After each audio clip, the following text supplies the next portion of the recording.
And good morning, good afternoon, or good evening, depending on when you've tuned into this edition of Hypnosis Week Live. Now, if you're on YouTube or Zoom or another video channel, you can see my face and the face of my guest I'm about to introduce you to. If, of course, you're on one of the audio podcast channels, you can't see our faces. Perhaps you're glad of that. Who knows? But if you're curious and you want to see our body language and facial expressions after you've heard the wisdom that's imparted, then, of course, get yourself over to hypnosisweek.com and click to watch the video version. Okay, so this week's guest, or rather this week's second or third guest, because we're still in lockdown and we're doing more of these shows than normal to help me keep my sanity. This gentleman I've known of for many, many years now. He's been involved in the field of stage hypnosis. We will touch on that during the interview. He's been involved in the fields of hypnotherapy, NLP. We'll touch on that as well. He's been involved in sports, psychology, motivation, hypnosis. He's been massively involved in mind persuasion, but I don't mean in the mind control. I'm not talking MK Ultra stuff there. I'm talking mind persuasion as in peak performance, helping sports individuals, especially golfers, which is something I'm sure we'll also touch on, and a whole host of other areas, including, I know a lot of my listeners, an amazing amount of hypnotherapists I've discovered over the past 12 months. I've got a sideline hobby in magic and mentalism. A lot of stage hypnotists I knew, but I found out over the past year a lot of hypnotherapists.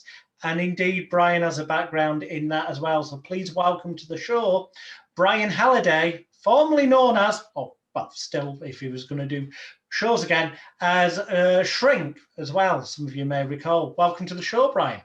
Hi, how are you doing, Alex? I'm good, thanks, other than this complete and utter fast approaching a year of disruption to everything.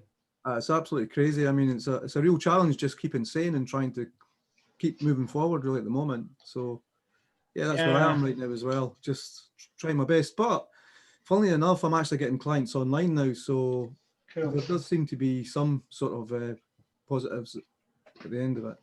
Well, yeah, less travelling. Yeah, well, I actually I like to travel further than my bathroom, though. You know, it'd be nice to Yeah, fair enough. There is that. Look, let's dive in at the beginning. I know a bit of your background from seeing it on Magic and hypnosis forums and such like, and I've seen the odd bit of video. Although you haven't got a right lot out there, but I've seen the odd bits of video of you when you did Edinburgh Festival and whatnot, which we'll come to later. But there was a time when Brian Halliday wasn't the mind persuasionist, when he wasn't a mentalist, when he wasn't a stage hypnotist, when he wasn't a hypnotherapist. How did you get into this crazy field? What was your journey? Well, to be honest, like a lot of people, I remember the old American comics where you used to, at the back, get the thing, there was an advert of the old Hypnodisc. And the X-ray eye glasses. Eyes and X-ray glasses. But back then, in the old days, you couldn't get anything from America. It was too expensive, or you didn't know how to send away from it, not like today. So I used to dream about being able to hypnotize people and get them to do what I wanted. And then one day, I seen an advert in some newspaper for do you remember the Emsley joke book? No. It was a bit like Magic Books by Post, but it wasn't quite as good as that. And there was a hypnosis booklet, and it was like 3 pages, and it was like about 6 pence or something like that, 6 pence or something. And it was just basically an induction with 3 pages, and that's how I started to learn how to do hypnosis. I'd be about 10-year-old at the time. Right. And so I remember the first person I hypnotized, it was really quite funny. I live in a real working class area and quite a hard area. And we lived in a sort of three-story landing, and one of my friends came round, and we were going to come into my bedroom and practice hypnosis, but my mother wasn't in, and I didn't have a key, so we did it in the stair. And I remember it was really quite funny. We had him sort of lying sped-eagle out on the stair, and just by going through this induction, I managed to get him sort of totally rigid, capilleptic for the first time, and I didn't know what I was doing. Do you remember what style of, well, I say style of induction, but I mean, roughly what the induction was from this little booklet? It's just one of the sort of straightforward countdowns. It was like a really basic induction, but it was quite funny because my mate was outside my front door, sped-eagled out, and he couldn't move, and he started to panic. And he says, go and phone my mother. Can phone my mother to come and get me. I can't move. So I was trying to bring him around, and I couldn't bring him around. I couldn't get him out of it. So then the funny bit was my neighbour started to come up the stairs. So me and my other friend that was there, we ran up to the top of the landing and just left him lying there outside her door like spread like an eagle. Sorry, I shouldn't laugh, but she came up the stairs and just looked at him, and he just lay like that, and she just stepped over him and went in the door. And that was the first person I hypnotised. So I've got to ask the obvious question. How did he end up out of it then if you had problems bringing him round? We came back down the stairs and we stood him up, and he was actually standing up like this in the position he'd been hypnotised, right? And I remember in these days, I'd be about probably 11, 12 at that time, and I had one of these leather belts, and I had like the American Eagle symbol, and it had the pointy bits on it. So what we had to do is I had to put my arms around his waist and walk him down the stairs like this. And he walked down the stairs like this. And then as I grabbed him, my belt kind of scratched into him, and he started to move with the pain or something. And by the time we got to the bottom of the stairs, he was walking again. It's something we still talk about when I see him. He lives in Australia now, but he still talks about that experience. That was the first person that I sort of hypnotised, if you like. Excellent. Which I don't know why it just jumped into my head, but I know in, good God, most of it's antiquated, but it's quite relevant to that. In Norman McGill's, the original, well, it's in the new encyclopedia as well, but the art of stage hypnosis and the encyclopedia of stage hypnosis, in the bit about waking people up, where he goes, if you get sleepers, people who are difficult to get to come round, tell them that on the count of 3 you're going to stab them with a pin, and just you touch them with the tip of a pen, and it'll scare the living daylights out of them and shock them out of it. That's kind of similar to what you accidentally did with your belt. Well, it was, yeah, it was. So, it was quite funny though. But I mean, and I did a lot of things around about that time, that age, 11, 12, real disasters. So that's sort of like how I started, and but it's always something I've been interested in as far as I can remember, going all the way back.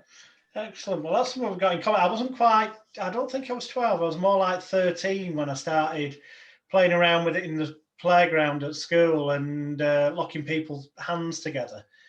And my parents getting called in by the headmaster because I shouldn't be doing this. So obviously I know you then went into studying it in a more what they call conventional fashion. So tell us more how you have progressed.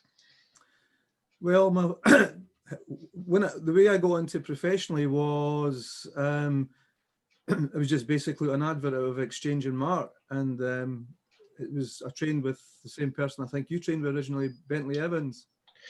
I didn't actually train with Bentley. I knew Bentley. I'd say I didn't train with him. I met up with him on a number of occasions, and he gave me advice and stuff. But actually, the Exchange and Mark bit is a mutual link. But it was a guy who was advertising in Exchange and Mark before Bentley, a guy called Brian Howard, also known as Hobrin, Master of the Tarot, who's sadly no longer with us. All right. So, well, I went and spent, I think it was 3 days down in Blackpool. Then I went over and spent a good few weeks with him over in Spain, and I just did his music and helped him out. Then when I came back, what I basically did was, it was just before Paul McKenna was about to break out, and hypnosis was becoming really quite popular in the 90s. It was probably the golden era, at least for my generation. And what basically happened was I got the book Unlimited Power, and there was no NLP trainings in the UK at that time that I knew of anyway. And the one thing I got from that book was the notion about modeling. If somebody else can do it, if you copy the model, you can do it.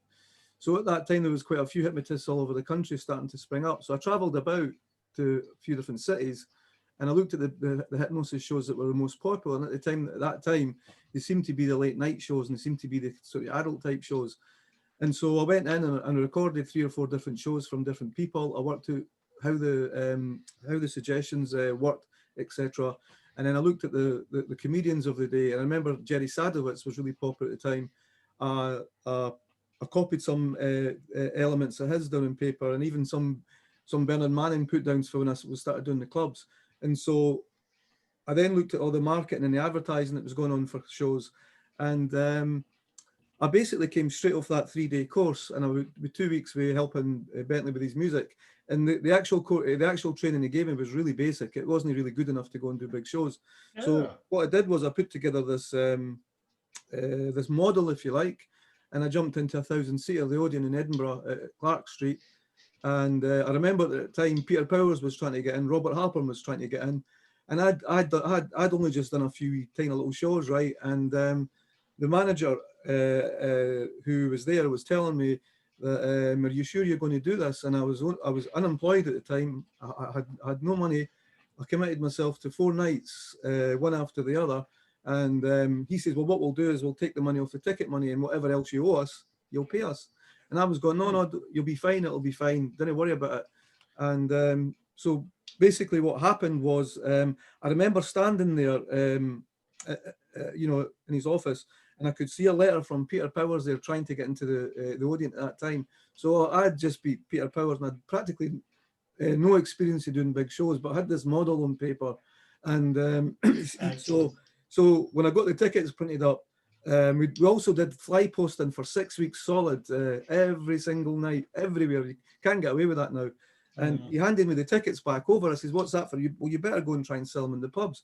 And I'm going, no, don't worry, we'll sell them out, no problem, you know. And we did. We turned away 200 people at the door on the first night, and we ended up, we extended it for 12 weeks. So that was 1,000 seats. So I knew if you were fly pitching all over the place with fly posting with bills up, yeah, in fairness, word does tend to get around repetition, people seeing the same thing a lot. Yeah. Also, what I did was I actually planned it because I live in Edinburgh, obviously. What I did was I picked Halloween because it was between Christmas and the summer. So people were back from their summer holidays. All the new students were in. And back in those days, it was always quiet at that time. So I never really planned to ever do a show in the festival because nobody makes any money in the festival. So too much going on. Yeah, so I had this kind of model down, and it worked out really well. And we did that for about 3.5, 4 years in that place. Bloody hell. So I mean, talk about, well, I was going to say talk about luck, but I mean, the old truth is luck's when preparation meets opportunity. You prepared, done training, got a plan together, and you got off your ass and actually went pitching this rather than waiting for something to happen.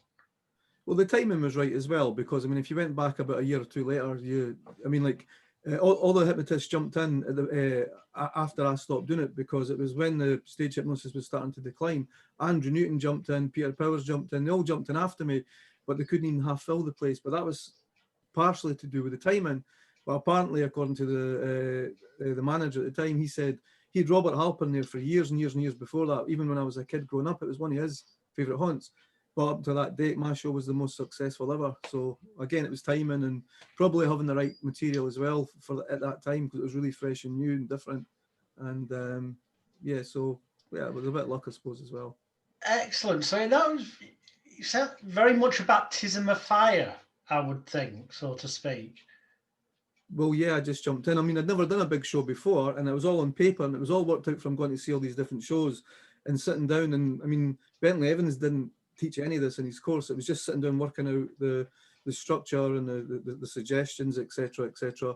And the only way you can test these things is to jump in and do it, and that's what I did. So I remember the first show, I would have it was a 2-hour show, and I would have the what do you call it, the interval where I would send people into the bar area, and I was too frightened to let them go the first couple of shows. I just kept going right through the interval.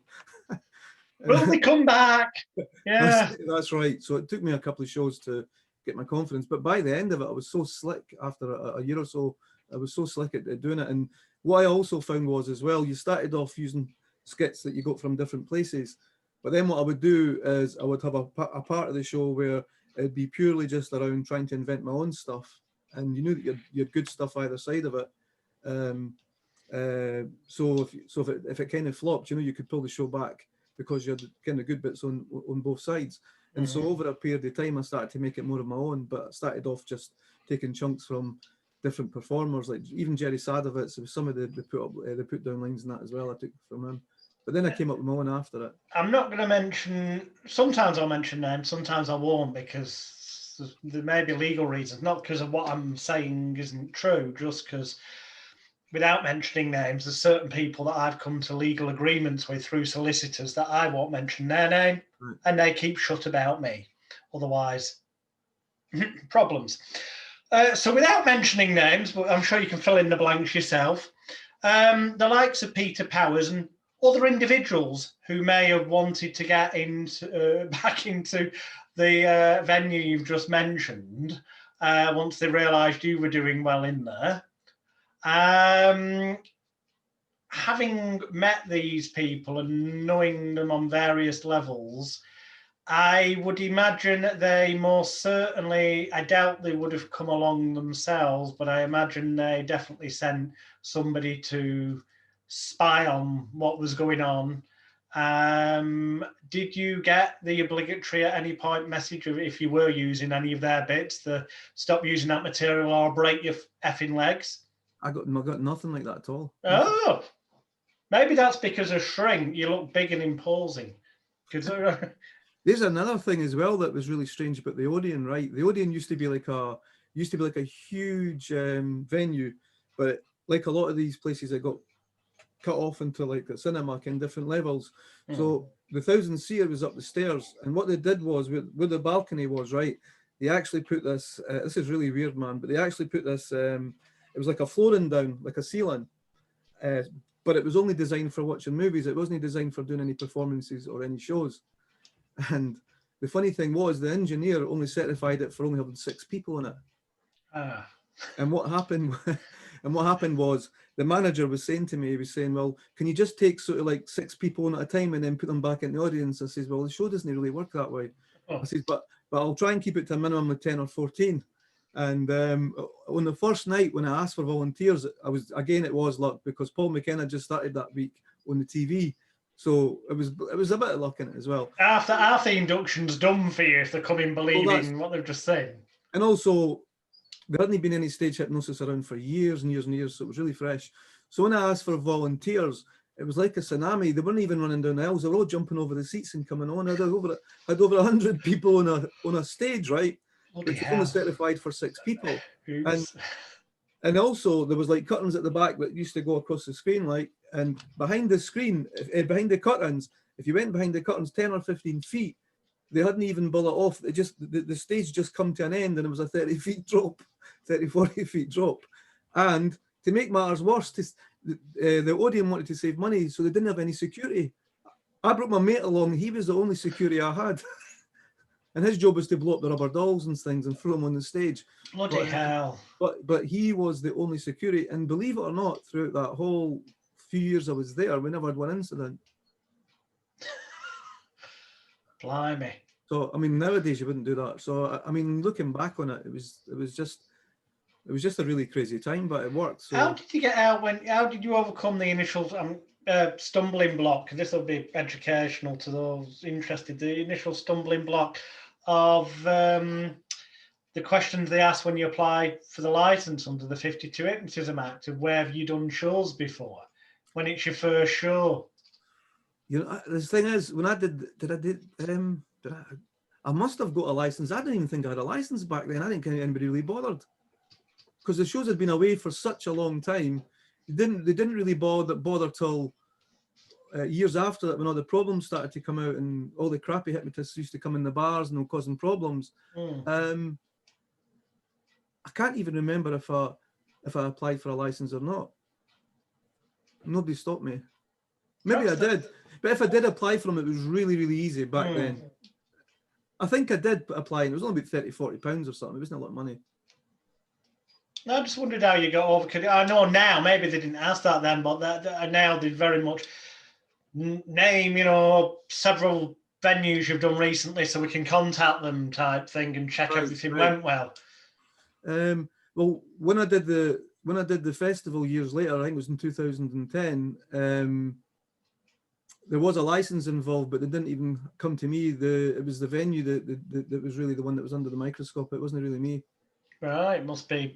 Well, I found it a bit different when I did the festival a couple of years back with Simon Warner. I had to negotiate with them because they were trying to charge him for every single night of the run a separate license. We got it for one fee in the end for the entire run, but I don't know. I suppose it depends who's in charge of licensing at the time.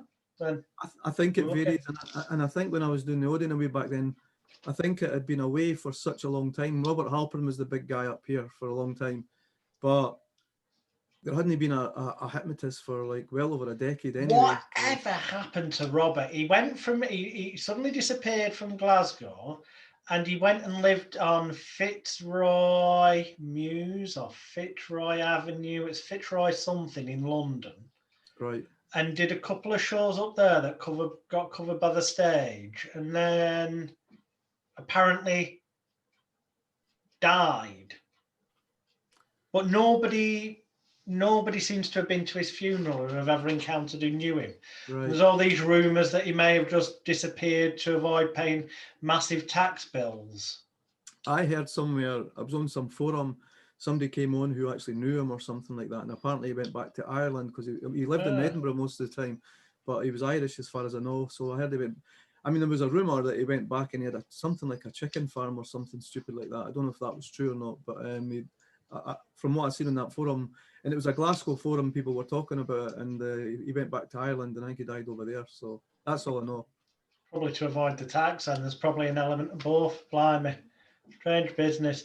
So you had this baptism of fire starting to stage hypnosis, which was, as you say, an element of the right timing, but still, nonetheless, you still had to have the ability, the balls, the confidence, and a degree of talent as well, to be able to pull it off and keep it going. Getting started one thing, but the fact that you kept it going over that kind of time period is, pretty phenomenal. Why did that kind of tail off? Because I know you, for a while, you kind of stopped doing stage stuff before then you resurrected it again for Edinburgh. The reason it tailed off is, I mean, stage hypnosis kind of died towards the end of the 90s anyway, because all of a sudden, every man and his dog wanted to be a hypnotist, and every pub had a hypnotist, and then I had a lot of dreadful hypnotists. The problems came out, and then the big thing with Robert Halpern, with the person in front of the Glasgow Pavilion and breaking their hip, and that case came up. I think it happened years before, but as you remember, there was like a witch hunt in the press for stage hypnosis. And then so what happened was the crowds just started to disappear, and I just disappeared with it, really. And years later, there was a small revival, but I'd got used to making 3, 4, sometimes nearly £5,000 for a show back then, and I just couldn't go back to working for a few £100. I just couldn't do it. Mm-hmm. So were you doing any mentalism, magic stuff during that time? Because I guess once you get the bug for performing, it is for a lot of people anyway, it can be like a drug addiction. Yeah. It has to be fulfilled somewhere. Now, I know obviously that may have happened with you going into corporate companies and stuff. That's a similar thing. How did you fill that gap, as it were? Well, for a wee while, I tried some of the psychic fairs, and I did some kind of palm reading and tarot cards for a wee while. But I didn't like that because I could hear the so-called, shut eyes, the people who really believe in it, and I could overhear some of the advice they were giving people, and I was shocked with some of the things they were telling them to do, and I just didn't want to be part of that scene. So I came out of that, but I still did some of the clubs when we had some working men's clubs and some of the students' unions, and I would maybe split it up with an hour of 45 minutes of hypnosis and an hour of mentalism. So I was doing the mind reading and that kind of stuff back then as well. So I did that on and off for a few years. Because mentalism wise, you've created routines as well, and come up with ingenious uses for devices. May I allude to? Do you still sell modified sex toys? Well, the actual sex toy I was selling has disappeared, so you can't get one with such a good transmitter if it's cheap. But to this day, believe it or not, I still sell the instructions for 30 quid. Yeah. Yeah, because I created a code in there that is still used by a lot of people, and they still know about it. And there is a word that still goes around. People buy all these more up-to-date thumpers, but when they want a code, they come to me, and I'll still sell the code occasionally. Ah, cool. Well, there will be, for if anyone's mentalism inclined, there will be below this video and on the audio podcast channels links to whatever links that Brian gives me. One of them is advancedmind.co.uk, but if he's got any others, he'll email me with them and I'll put them below, and then you can get in. That's an old site now, so I would like get rid of that link. But I'm just working on new sites at the moment. I'm sort of moving in I say a new area, but it's an area I started years ago, and again when the recession hit, I stopped it, but I've kind of started moving back into it again. Well, I'll stick his Facebook on it. The point is you'll be able to get hold of him and ask him, yeah, I do mentalism. Or if you've got some good uses for a thumper, if you're a mentalist, you'll know what a thumper is, basically. Okay.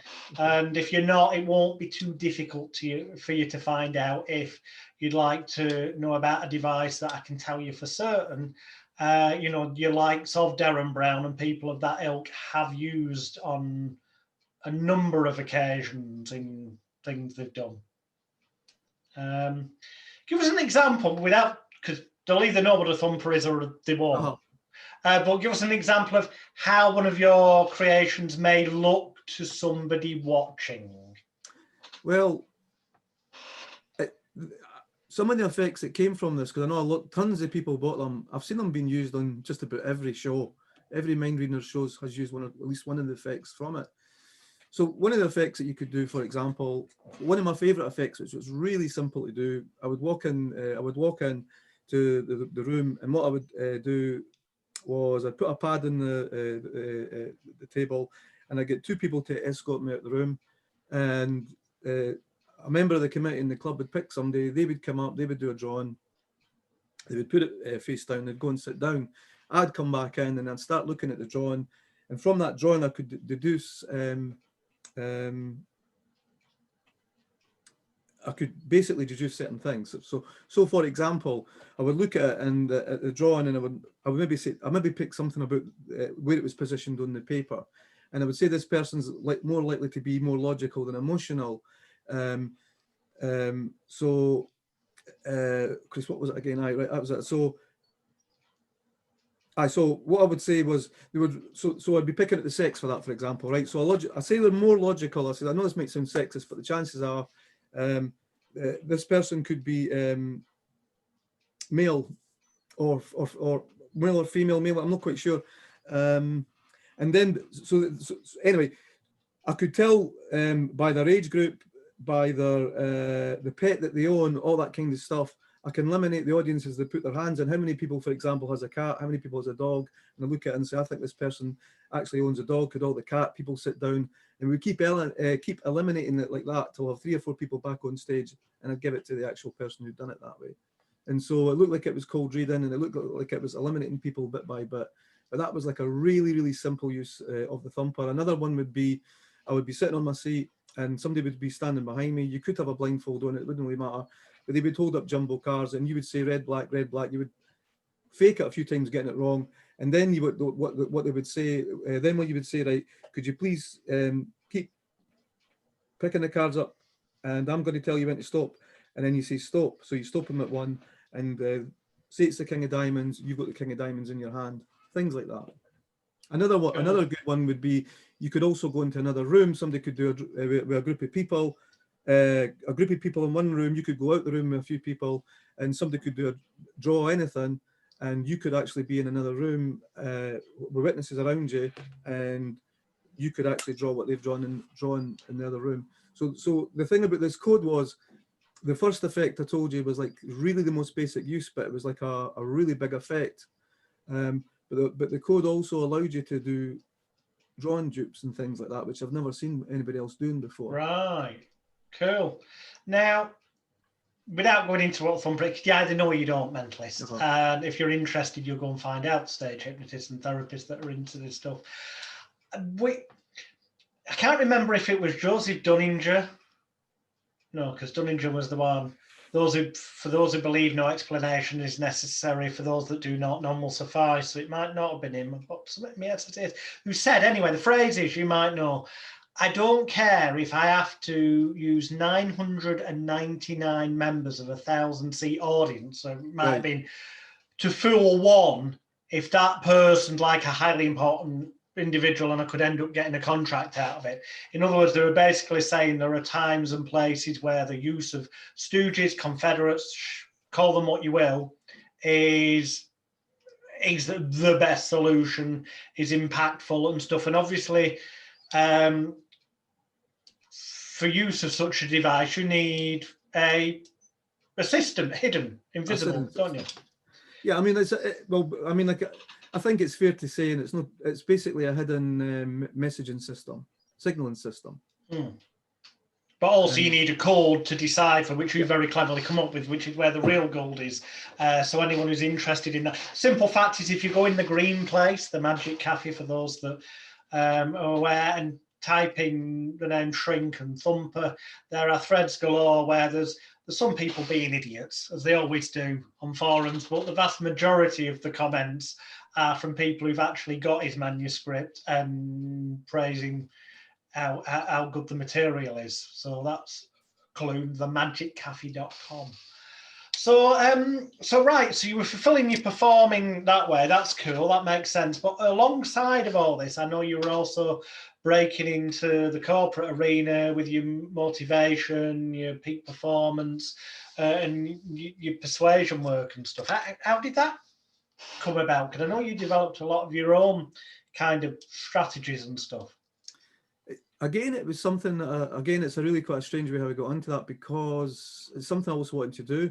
I always wanted to work with salespeople for some reason. And I used to drive back past this Mercedes-Benz dealership every day. And I used to imagine, mind you, this is a mistake I made that I would recommend if you're going to do visualization, you should be really careful.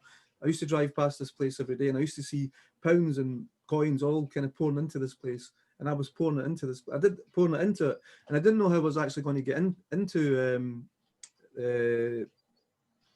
the dealerships, because I hadn't any experience at all with sales training or anything like that. And then one day I met this girl in a pub who we just got talking, and I actually believe she's a hypnotherapist now. And somehow I must have got into the subject, and it turned out her boyfriend used to be a trainer for them. And so I went out to see him. So he gave me the name of the operations manager, and then I used his name to get the first meeting.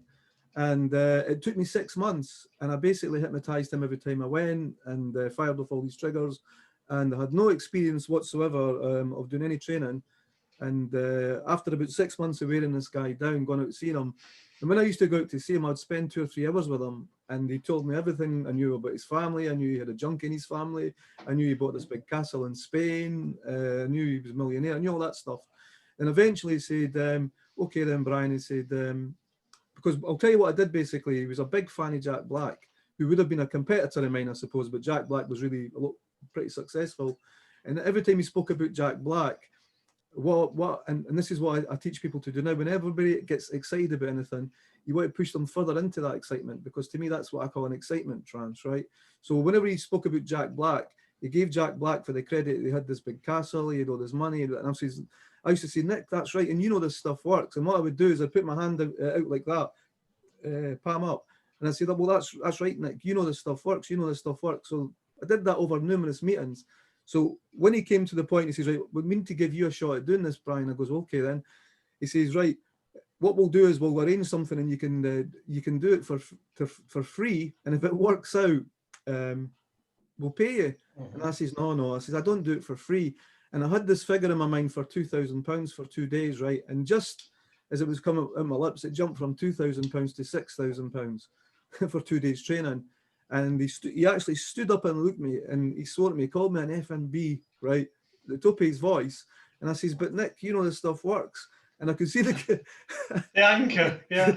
I could see the confusion in his face. And then he just sat down, he got a calculator out, and he said, okay, it's 14 salespeople. They only need to sort of like, sell an extra car, half a car each to make the money for it. And we did it, and I worked with them for the 2 days, and we broke all the sales records in 2 days. Excellent. So given you hadn't had previous experience of doing sales training, you obviously had a whole toolkit of tools there and stuff, because I know from your bio, you're certified in NLP, which let's face it, just a fancy name for repackaging old psychological conditioning techniques in general, in '93. What approach did you take with the salespeople to get such wonderful rapid results, given you hadn't done it before? I'd actually done some work for unemployed and for ex-drug and alcohol people before that. And I tested a lot of stuff, and again, I got better results than anybody else at that time.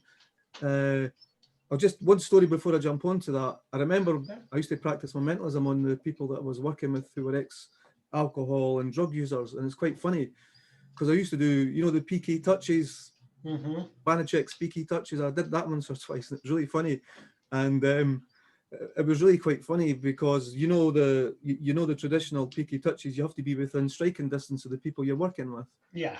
Every time I did it, somebody from the other side of the room felt it as well. Excellent. Because so the approach that I used definitely came from stage hypnosis. The stage hypnosis came, and the idea behind the stage hypnosis was that, as you know, stage hypnosis, you have to condition people to get them to a certain state before you can get them to do anything. They're really suggestible, if you like. And so basically what I did over the 2 days was I organized the 2 days like a stage hypnosis show. So I was teaching them some NLP sort of types of techniques, but they were structured in such a way that as they were going through them, they thought they were just learning the techniques. But they were making the changes, but at the same time they were getting more and more conditioned. So by the second day, I could do with them, and I didn't have a long time to spend them to teach them all these language patterns. So basically what I did is on the second day, their mind was wide open, and I rammed all these really simple language patterns in them. And they were a lot of the stuff was based on the stage by teaching them how to take control and command. So for example, some people would say something like, when I was finding out sorts of things to work with, what would happen, one of the objections they would get when people came in to the showrooms, people would say, well, I'm just looking. And I said, well, when they do that, grab them by the wrist if you have to and say, oh, you're just looking, so you'll really want to look at this. And you just grab them and get them to look at what you want. And then you went into the other stuff I taught them. And so there was a lot of stuff like that actually came from the stage. And I actually think that's what makes me totally different from any of the other sales trainers out there, or even the NLP people that are out there, because everything that I do is filtered through from my early experiences on stage. Yeah, totally different perspective. Excellent. Because I know you've done that in companies, but I know that it's pretty much the same foundation, so to speak, but used and perhaps tweaked slightly differently in the sports arena, especially in golf and stuff. How did that come about? Is it just because you like golf, or? No, I actually got banned by the PGA, and I got banned by the golf courses in my area, so I kind of gave up with it. Yeah, and I actually got booted out of Mercedes-Benz as well, because there was 3 directors, and the one guy that got me in, the other 2 wouldn't see them because they'd got salespeople in for 2.5 years, and I did in 2 days what they couldn't do in 2.5 years. And instead of embracing me, they didn't want to go further with it. But with the PGA, I actually was a bit fed up one day because the stage hypnosis had died, and I was just fed up with the business, spending 6 months to get into business, and I was looking to try something different. And I was looking at the maps online, and I seen all these green areas all over Scotland, and I looked at it again, and I thought, Christ, these are all golf courses. I thought there's a fortune to be made teaching golfers. And so I decided to create a program called Secret Golf Mind. And so basically what Secret Golf Mind is, it's all about what I found out when I started to do my research, like anything else, like sales and everything, that golf is what I call an unconscious game. You can't play it consciously. In fact, the minute you try and play it consciously, that's when it falls apart. It has to be on autopilot.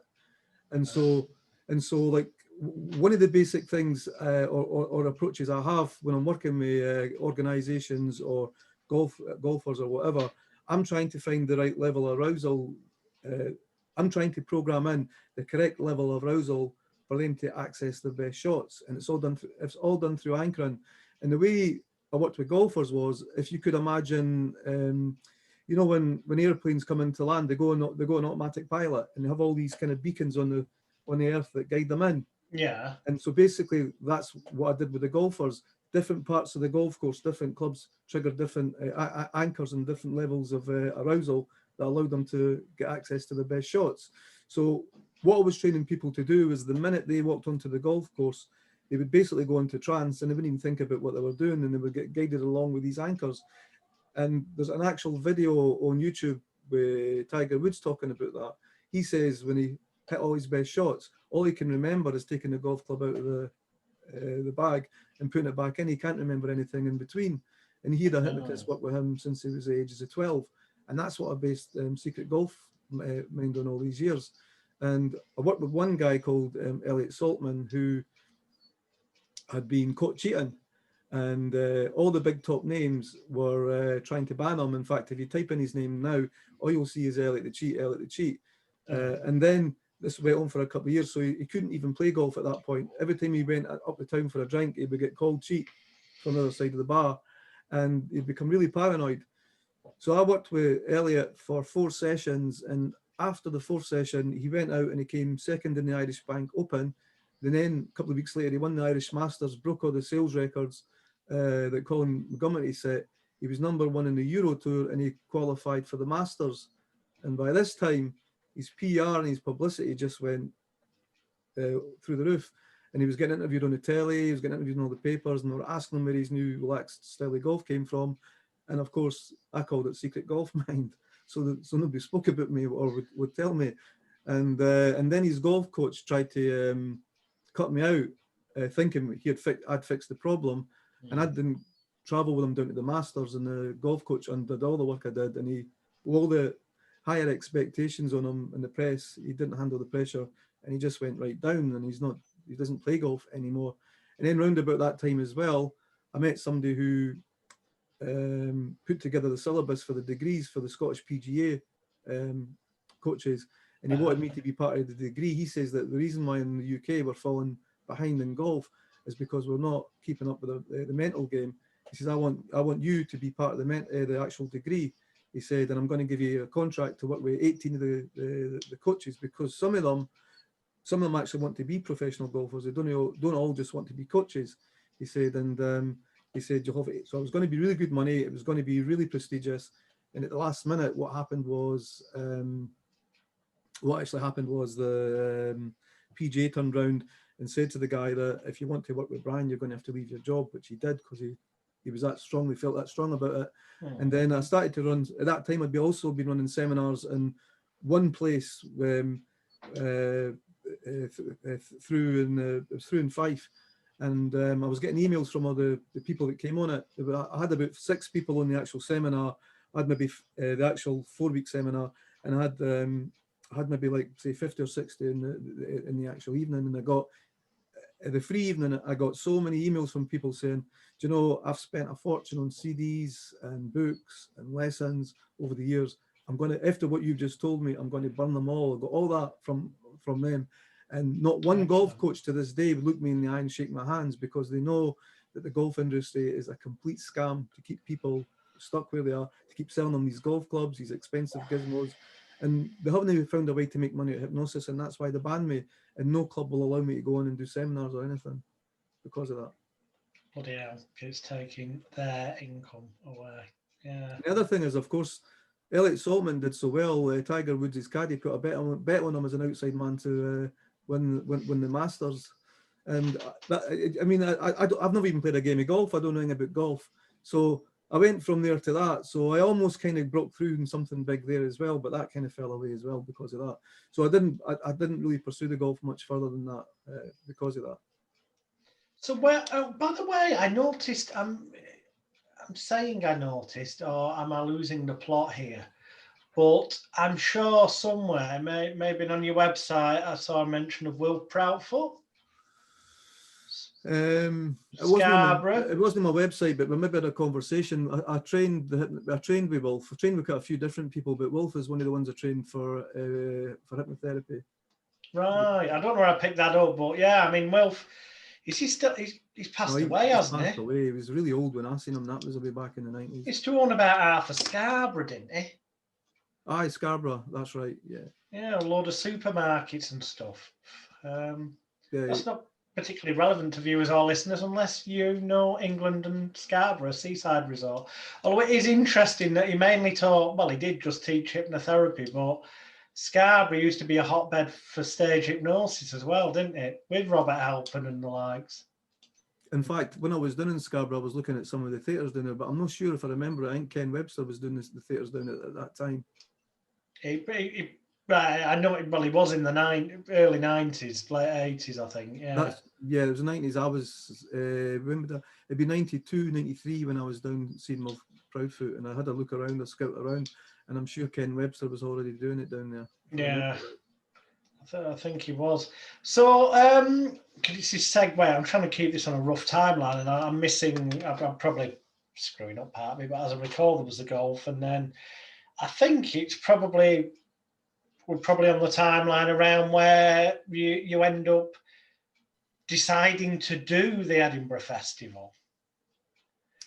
I did the Edinburgh Festival because I remember around about that time there was a recession for years, and all my no matter what happened throughout my life, if I ever opened up a drawer, I always had a wad of cash. I always had money to spend because it was always easy money to make, doing something. But when the recession hit in about 2008, that drawer was empty, and I lost all my business clients. It went really, really quiet, and I basically was racking my head to just try and get something that was working. And so I went back to stage hypnosis again. I just went back to it. I actually noticed again, it was another opportunity. What happened was the Virgin Picture House in Lothian Road was a place for mostly music. And at night, it would become like a big nightclub. But then what happened was the nightclub up the road that sold them the venue or leased them the venue or whatever, in their deeds said they couldn't actually use it as a nightclub anymore. So they had their lawyers working on this. So while the lawyers were working on this place was empty. So I walked in off the street again and managed to get they financed it. They financed everything. They paid for all my posters, everything. So I managed to get that again. So it was another opportunistic thing. And that's how we got the Edinburgh Festival one going. Definite lessons to be learned in this interview, viewers and listeners, about getting off your ass and making things happen, and keeping your eyes and ears open and finding opportunities and taking action on them. Yeah, definitely. And it's sorry, just to say that it was the same in the Odeon as well. The manager used to have a late night show at the weekends, and he had messed it all up, and people weren't turning up. And so again, I found out that they weren't using this 1,000-seater at midnight. That's why it was a midnight show. And I walked in, and he was about to lose his job and everything, and I was like his savior. He was begging me. He was actually begging me to do it. So again, it's like you got to look out for opportunities. I think there is also an opportunity there if you look. Nice. So what followed that? Because after that, I know a little bit about, but that's not really hypno relevant. I know you dipped into various different entrepreneurial pies, but where did things head then? What you're up to now? Well, what happened is very, very briefly, I got fed up with it all, and I became really introverted, and I sat behind here. I learned SEO, and I had an online business, and then that came to an end of it. And just before this all fell apart with what's happening, I started to go back out to do talks again. I was getting into some good networks, and I was going to bring Advanced Mind back with a lot of the new stuff that I've been sort of looking at over the years. And so a lot of it was put on hold. But for example, I'm working with a client right now who's based in Germany. And what I'm doing now is I'm helping companies attract better clients and close high value contracts, which is what I started to do back then. And so, for example, the person I'm working with right now is he's part of a software company which was based in Scotland, but they're now opening up in Germany, and I'm helping him by helping him develop a completely whole new sales process so that he can go out and close these deals. So, and that's what I was doing before the recession. And I would work with people like Mercedes-Benz. Another one that I talk about, which I was quite proud at the time. I worked with Bernardo's, the children's charity, and they had a corporate donation of, I think it was £250,000, but they needed £1 million for the whole. It was a sexual abuse place they wanted to for kids, and they needed the full £1 million. And I coached them and told them exactly what to say word for word. And they went in to see the bank for the second time, and they came out with a full £1 million commitment. So that was a jump of £750,000 in one meeting. And they came out with all extra stuff, the offer to pay for all their coloured print work. They gave them staff on open days and everything. So I'm going to guess, and by all means tell me if I'm way off the mark and wrong here. I'm just going to guess based on what I would do in that situation. I'm guessing you showed them how to elicit emotional states in the people who were the decision makers, especially in relation to any children or grandchildren or nephews, nieces, any child connection relevant to them, and perhaps conjured up mental images of this will, without directly saying it, this will avoid your children being sexually abused. Actually, it was much simpler than that. Well, okay. Right, because what I do is I actually look for programs that are already in people, activate them and redirect them where you want them to go, right? So I obviously couldn't go in with them. So I said to them, is there any sort of words or phrases that they get excited about, kind of they get all kind of animated about? And he says, well, they keep telling us we're driven and committed all the time. I says, well, that's great. That's a corporate program. Yeah. Put into them, right?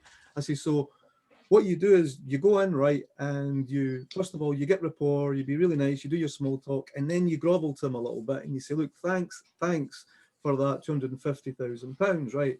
And I wanted them to do this on the table with their hands, make it look small, and you say, that's a fantastic start, right? But that's a fantastic start. I says, however, being driven and committed, when you fire these words back to people, you reactivate the program, right? But being driven and committed means seeing things all the way through to the end, and you make a big thing like that. And what I'm really worried about now is, now that we've started, I'm worried that we can't actually finish it and it all falls apart. And then you do that and you wave it off the desk, and then you sit there and say, can you help us? And you shut up. You don't say anything else, and you just sit there with the silence. And what happened is they all looked at each other, spoke for a minute, and they came up with the £1 million and everything. That was as simple as that. Nice. Bloody hell. So that's the kind of stuff that I'm really interested in now. I'm loving. I really want to get into positions where I'm working with people at that level where there's, and it's not because of the amount of money. It's just something that I get a real kick off being able to do, to hopefully be able to do simple things like that just tip things over. And that's the stuff I really love doing. That's what I'm trying to get into at the moment. And so that's where I'm at the moment. So anyone watching or listening who is at the very early stages of their career, and we are talking sort of either therapeutically or motivationally, persuasion-y now, more so than stage stuff, what would your advice be to them in terms of what route to go in terms of learning techniques and stuff?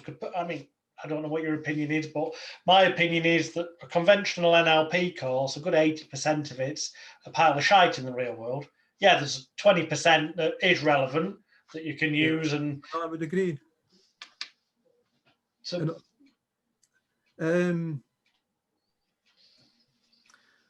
I mean, I still wouldn't stop anybody doing NLP courses if they wanted to do it, because I still think they're good. But in the real world, it's different. But I'll tell you how I was able to get all these kind of results and do what I wanted, right, was because when I was first learning hypnosis, before I did any training, I would get books. And even when I was learning the stage stuff, all my lights just went out again. I bought this light, it just goes out. Well, I go on, I'll just leave it. Anyway, trying to look good, and I'm now looking like a... Anyway, so, there you go. When I was learning stage hypnosis, even, for example, right, I used to practice on myself. I used to see if I could give myself key reinduction words. So I would walk about the house and I would say sleep, and I would actually put myself into sleep. I would give myself arm catalepsy, right? So I'm always a firm believer, if you're going to be a hypnotist, you have to become really good at hypnotizing yourself. And so what I would do, like, I always wanted to get these results and apply hypnosis in areas that I've never really seen other people teach or show you to do it. So I used to visualize and hypnotize myself to be able to get these results. And somehow I found a way to do it. So if you're just starting out right now, and even if you've just got some books or some audio courses or whatever it is that you've got, my biggest advice would be get really, really good at understanding how these techniques work by doing them on yourself, and start hypnotizing yourself and start focusing on what you want that way and start amplifying it. And I believe if you do that, the rest will come anyway, if that makes sense. Yeah, oh yeah, it makes sense. I mean, I don't agree with people just for the sake of it on these podcasts, as people know, and I largely agree with you, but by the same token, I genuinely believe hypnosis is bullshit. Well, I know you do. And that self-hypnosis is bullshit. It's just conditioning, mind programming, affirmations, whatever, which doesn't mean it doesn't have beneficial value.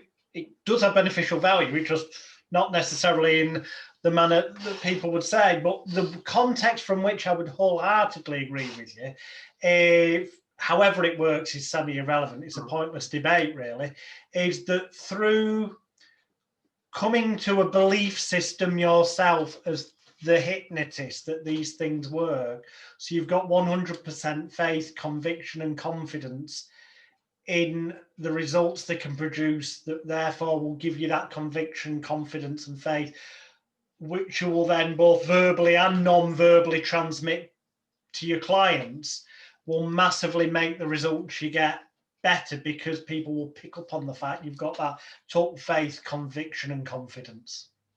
See, the way I look at it, there's also a spectrum in everything in life. There's night, day, good, bad, all that kind of stuff, right? So in hypnosis, you'll get people who totally believe in hypnosis. You'll get people who think it's totally bullshit. So there's a spectrum. That's just how it is, right? So the way, when I talk about hypnosis, I don't talk about hypnosis in the normal sense of the word. I'm just talking about how the mind works, basically. And what I like to think, what I try and say to people is, so that we can agree on something, if you actually look up the dictionary definitions of words like trance, all it just means is an internal focus. It's just a simple, they really are simple. And when you actually boil it down to the actual basic words of what these things mean, then we can all agree, we can all start to agree. No, in that context, and I would 1,000,000% agree with you. It's just when you get into all this nonsense about different levels of hypnosis, you know, it's non-ableistic. What? No. On stage, they're either responsive or they're not. In therapy, they're either ready to get off their ass and change their life or they're not. It's my opinion. The thing is, though, you still have to condition them, if you see what I mean. You still have to condition them before. You can't just get somebody on the stage normally and take them straight to other sort of wide awake running about.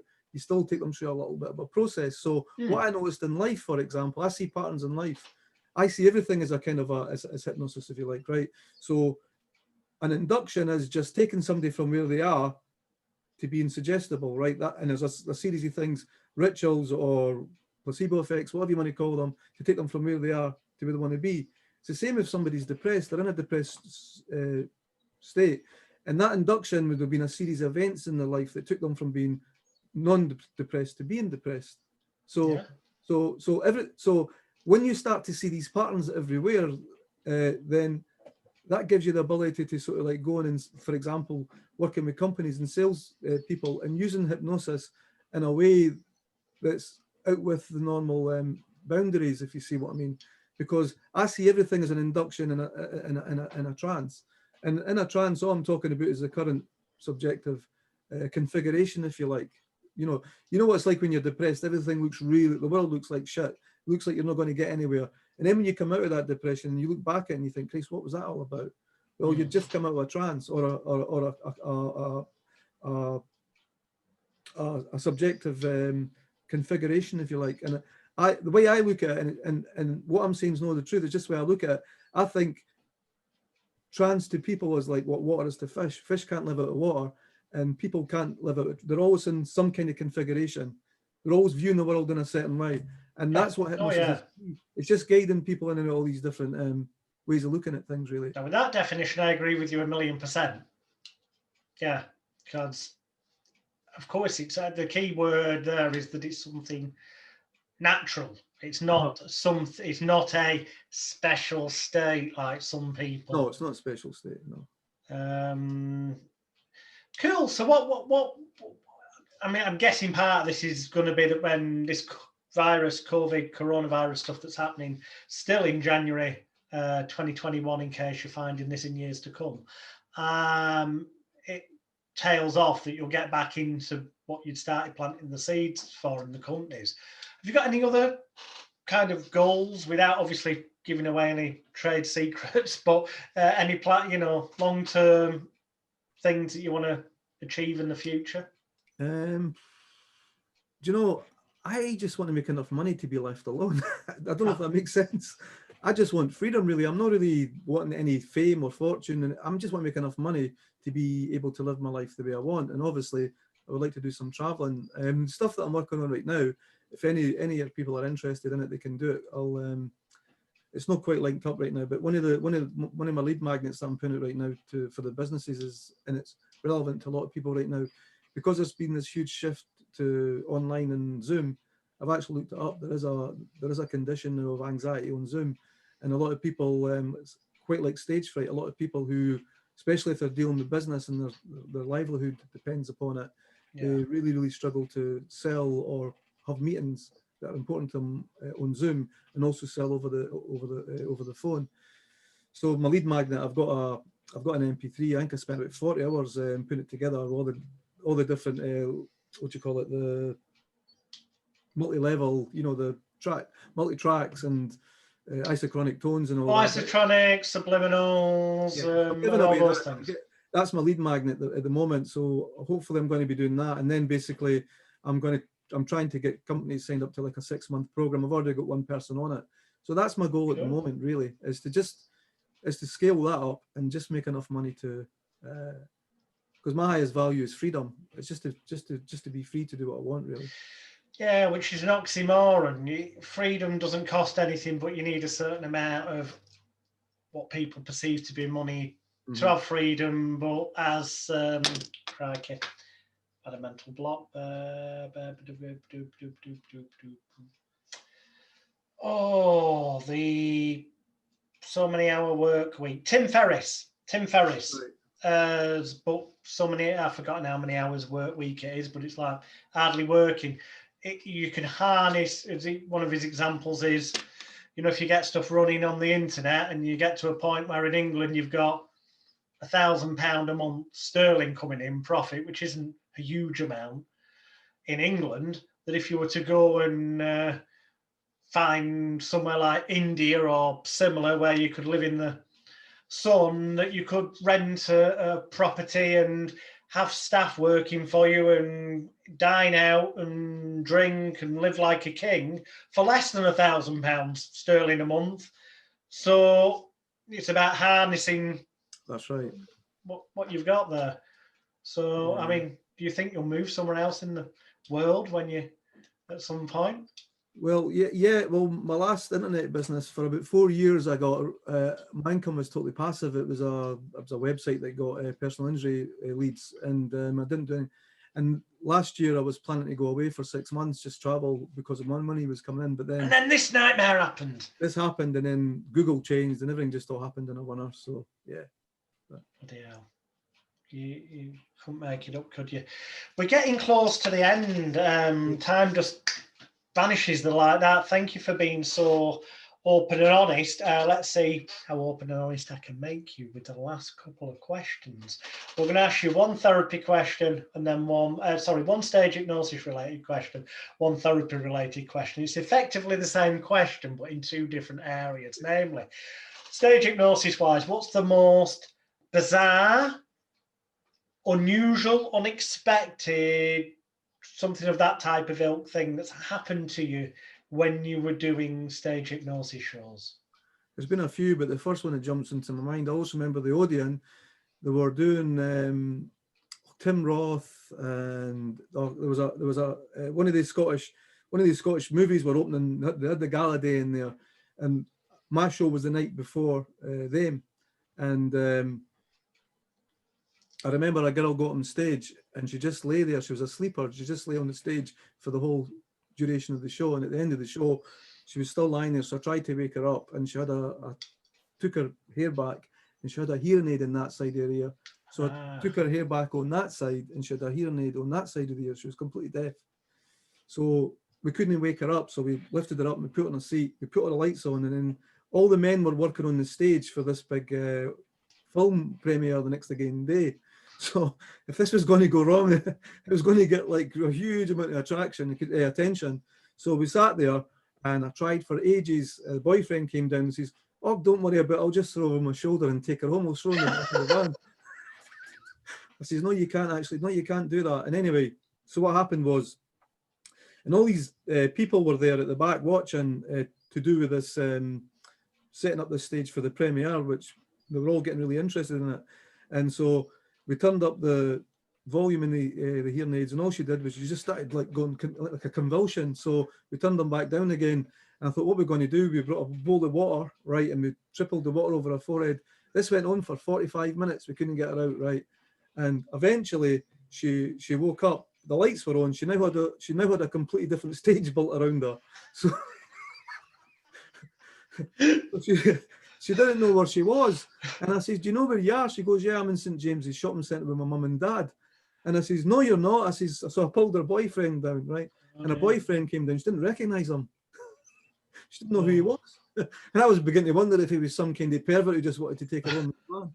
But so all I did was, again, it was just, I don't know if it was instinct or what, but basically what I did was I took her by, she thought she was with her parents. So I took her by the hand and squeezed her by the hand. And I don't know if that was an anchor or not, but she relaxed and then started to come to, and she seemed to be okay, and she left with her boyfriend. But that was one of the most bizarre things.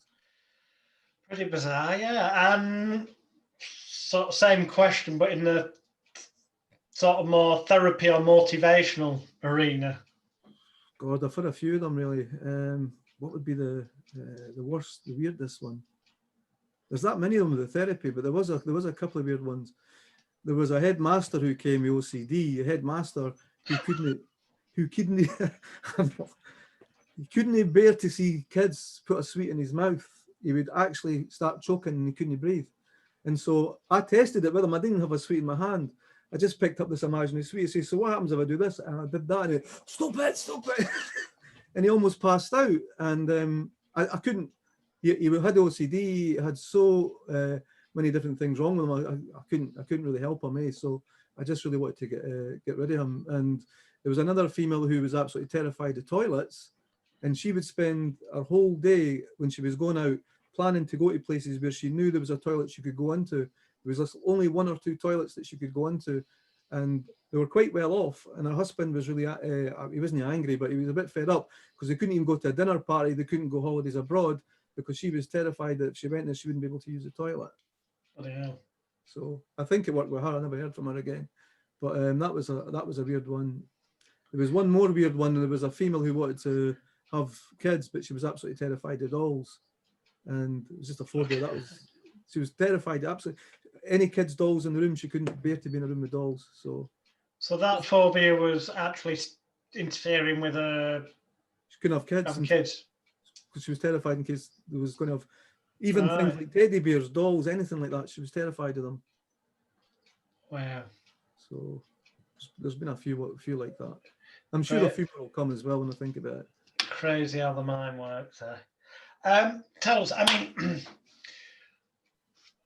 verbally tell them what's the best way of people getting in contact with you if, for example, they're into golf and they want to get hold of your Golf Mind program, or that they're into persuasion and they want to learn techniques that are not completely the same as what you're going to find in your conventional NLP trainings and books, and they want to take their persuasion game as it was to the next level. How do they get a hold of you, Brian?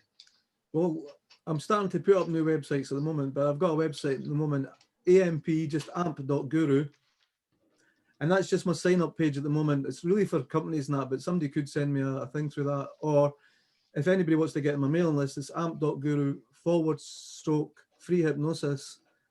And that's what it's called, powerful sales calls and video meetings online. So it's an MP3, the one I just mentioned. So I will put those links below this video and below where the audio speaker is on all the podcast platforms. I'll also put, shall I put your Facebook?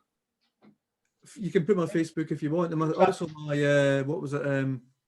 I'll give you I'll have to find it, but I'll give you the link to the Thumper if anybody's still wanting to buy the Thumper code. Oh, excellent! If you can send me that across, well, when we get off this, as soon as you can find it, because hopefully I'm going to get this up this afternoon so that people out there can learn from the past hour of insights and knowledge and wisdom from stage, hypnosis, hypnotherapy, persuasion. It's all there. And as I always say, get a notepad and pen, watch or listen to this again, only this time take notes, and you'll actually realize, as always, that there is some pure gold to learn from, in especially relating to persuasion in particular. The examples with Bernardo's, that's gold, because as you saw, the actual way that Brian achieved it with his client bore basically very little relation whatsoever to the way I would have gone about it, other than using somebody's state, but in a much simpler, more elegant way. So hats off to you, sir, and thank you very much indeed for sharing with us. Okay, it's been a pleasure. Guys and girls, share this around, please. Give it likes and all that usual social media stuff. And then check regularly at hypnosisweek.com, because we will be bringing you more than normal of these, given that it's we're still on lockdown in England. Bye for now. And stop.